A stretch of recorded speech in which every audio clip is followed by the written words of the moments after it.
வணக்கம் ராஜி. தாம்பரம் அடுத்த கிளாம்பாக்கம் பேருந்து நிலையத்தில் பேருந்துக்காக காத்திருந்த இளம் பெண்ணை ஆட்டோவில் கடத்திய விவகாரத்தில் 3 பேரை கைது செய்து தற்போது நீதிமன்றத்தில் ஆஜர்படுத்தியுள்ளனர் காவல்துறையினர்.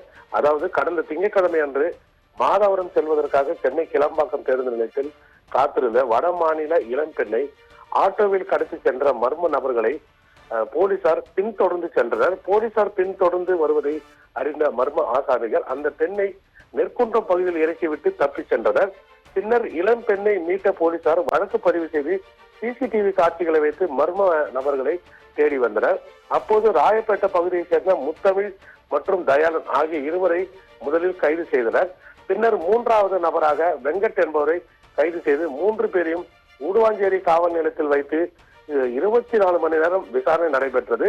விசாரணை மேற்கொண்ட பின்பு குற்றவாளிகளுக்கு 2 பேருக்கு கை கால்களில் மாவு கட்டு போட்டப்பட்டு தற்போது அவர்கள் 3 பேரையும் செங்கல்பட்டு நீதிமன்றத்தில் ஆஜர்படுத்தி உள்ளனர் ராஜி.